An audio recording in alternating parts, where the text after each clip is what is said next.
الشيطان الرجيم بسم الله الرحمن الرحيم الحمد لله رب العالمين والصلاة والسلام على النبي الأكرم سيدنا مولانا أبي القاسم محمد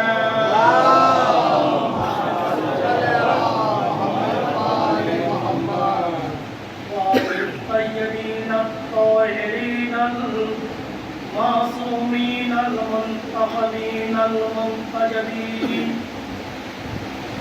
الذين ذهب الله عنهم الرجس وطهرهم تطهيرا اللهم صل على محمد وآل محمد ولعنة الله على أعدائهم أجمعين من هذه الساعة إلى يوم القيامة والعاقبة للمتقين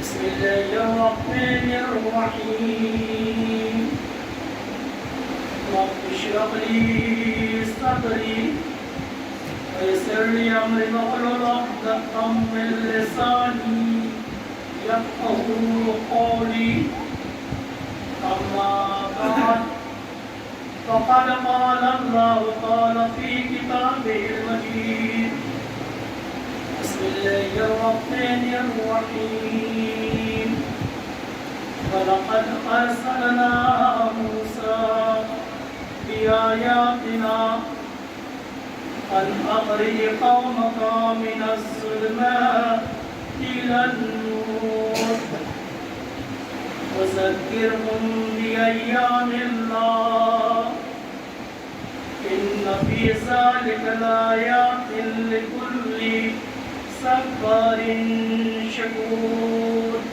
صلوات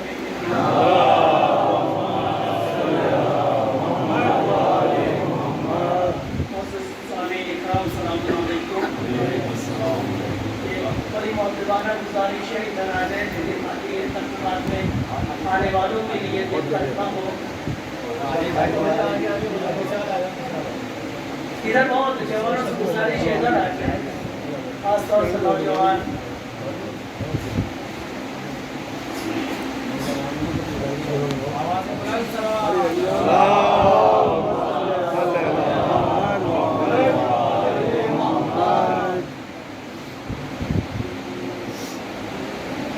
صلوات باواز بلند سلام دیے امام زمانہ بلند تر صلوات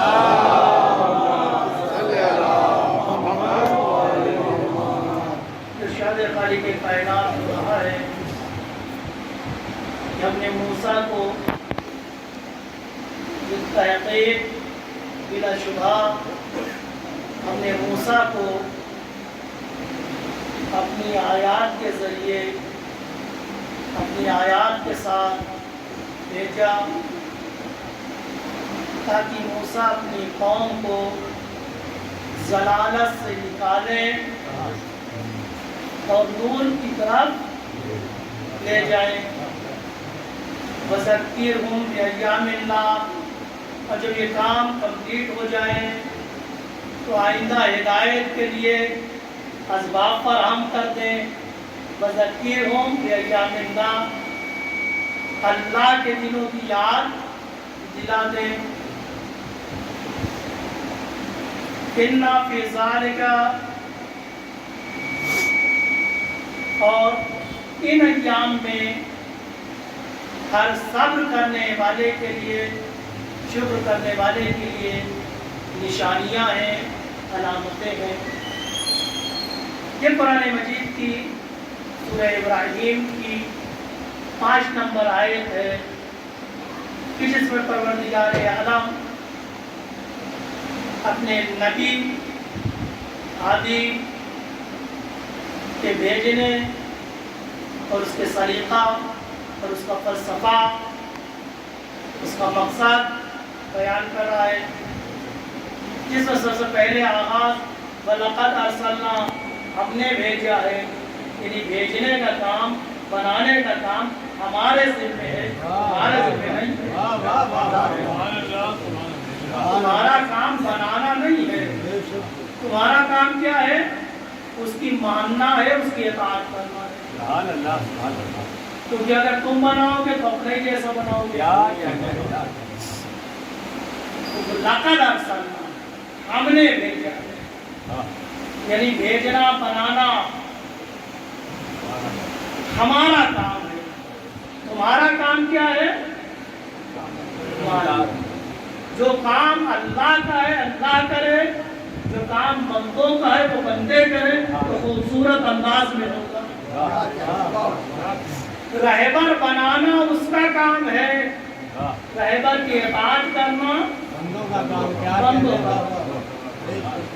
اور اگر بے نظمی آ جائے گی تو ظاہر سی بات ہے، جو دنیا میں ہو رہا ہے، سیاستدان یہی کر رہے ہیں، آپ نے بنایا اوڑ دیا، ہم نے غلطی ہو گئی۔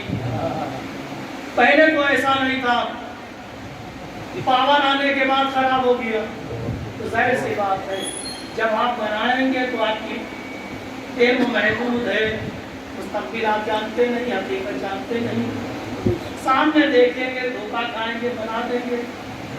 لہٰذا بنانے کا کام خدا کا پتہ بن جائے، بلا شبہ ہم نے جناب موسیٰ کو بھیجا۔ اچھا اتنا بڑا نبی آ رہا ہے، توجہ فرمائیے گا، بڑی توجہ فرمائیے گا، اردو میری پڑھی ہے بس میں آیت کی برائے خبر خانہ جو تہذیب ہے ترجمانی بھی ہو جائے۔ اتنا بڑا نبی جناب موسیٰ اولوالعزم پیغمبر صاحب شریعت، نبی جلیل القدر شخصیت آ رہی ہے، خالی ہاتھ نہیں، بِآیاتنا، ہماری نشانیوں کے ساتھ آ رہے، یعنی پروف کے ساتھ آ رہے ہیں، دلیل کے ساتھ آ رہے ہیں، علم کے ساتھ آ رہے ہیں۔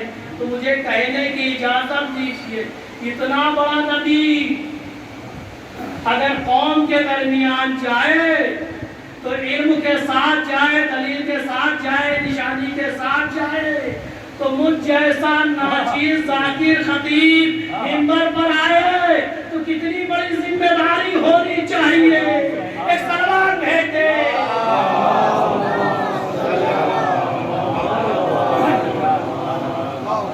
جب موسیٰ نبی اللہ یہ آیات، جب وہ آیتوں کے ساتھ آتے ہیں تو ہماری بھی ذمہ داری ہے کہ ہم بھی تیاری کے ساتھ آئیں۔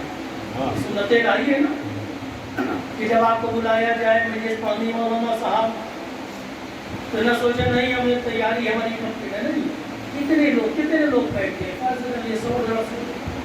آپ نے 1 گھنٹہ خطاب کیا، کتنے گھنٹے قوم کے لیے؟ 150 گھنٹے آپ نے دیا تھا۔ یہ بات میں کہہ رہا ہوں، یہ بات آپ کو کہنی چاہیے، آپ والی بات میں کہہ رہا ہوں۔ لہٰذا تیاری کر کے آئی، ایسی بات ہے، تیاری ایک دن میں ہوتی نہیں نا۔ آپ سائنس کے بہت اچھے ٹیچر بننا چاہتے ہیں تو کیا 1 گھنٹے میں ہو جائیں گے؟ یوٹیوب سے دیکھ کے چلے آئیں گے۔ اگر بہت اچھے ڈاکٹر بننا ہے تیاری کر کے آئیے، ٹھیک ہے، یوٹیوب پہ میڈیسین وغیرہ دیکھ کے چاچے آ جائیں گے۔ تیاری کا مطلب ہے پہلے جائیے، پڑھائی کیجیے، جس علم سے لے، اگر آپ کا تعلق میڈیکل سے جائیے پڑھائی کیجیے، اس کے بعد پریکٹس کیجیے، اس کے بعد علاج کیجیے۔ یہی طریقہ ہے، یہی نامے بھی ہے، پوری دنیا میں یہی قانون ہے، علمی فضا میں یہی قانون ہے۔ تیاری 1 گھنٹے میں نہیں ہوگی، 2 گھنٹے میں نہیں ہوگی، یعنی شروعات سے تیاری ہوگی۔ آپ چوز کر لیجئے، انتخاب کر لیجئے کدھر آپ کو جانا ہے، میڈیکل لائن میں جانا ہے، انجینئر بننا ہے، لائر بننا ہے، جو بھی بننا ہے، شروعات کر لیجئے، انتخاب کر لیجئے اور بیسک مضبوط ہو جا کے تعلیم حاصل کیجئے، اس کے بعد یہی حال علم دین ہے۔ 1 گھنٹے میں تیاری